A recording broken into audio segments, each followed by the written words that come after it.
Je me présente. Mon nom c'est Phuong Anh Nguyen, je suis vietnamien de naissance. J'ai pris ma retraite depuis 2016.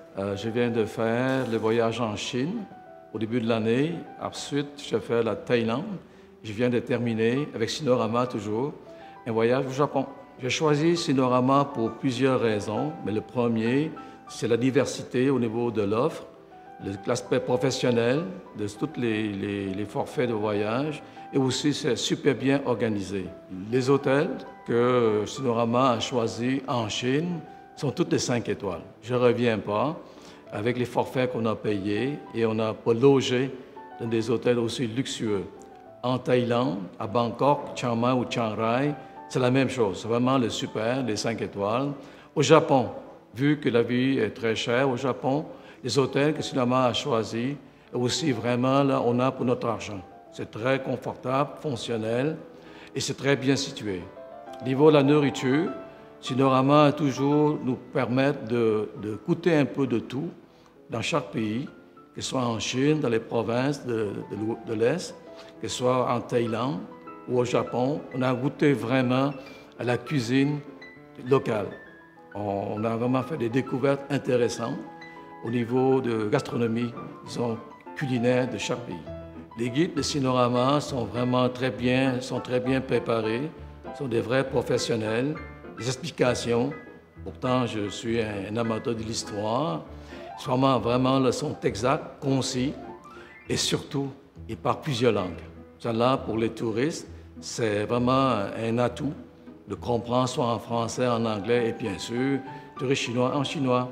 3 langues, c'est exceptionnel. Les guides, vraiment, je peux dire que les guides de Sinorama sont vraiment des professionnels fantastiques. Durant ces voyages, j'ai observé plusieurs choses. Exemple, le plus émouvant, c'est de voir la neige à Hangzhou et sur les montagnes jaunes. Il y a plein de neige cette journée-là, c'était vraiment fascinant.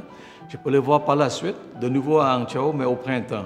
Il y a toute une différence entre les deux, c'était vraiment émouvant. Et surtout, la visite de la montagne jaune en conditions hivernales, avec beaucoup de glace et beaucoup de neige. Ça fait tout à fait vraiment très exotique comme paysage.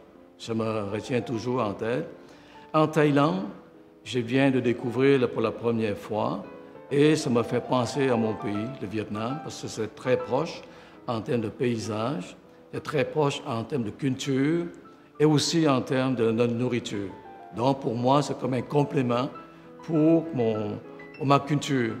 Au Japon, j'ai beaucoup de moments vraiment intéressants en regardant le Japon ancien par rapport au Japon moderne d'aujourd'hui. Tout un effet de contraste.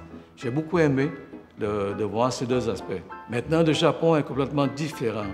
C'est très différent au niveau paysage. J'étais pour les cerisiers. La floraison, le cerisier, c'est super. On l'a vu aussi, tout le mont Fuji. Pour moi, c'est le rêve. Et puis, on a vu le mont Fuji vraiment de proche, avec des belles photos du mont Fuji. Je suis vraiment heureux de ce voyage-là.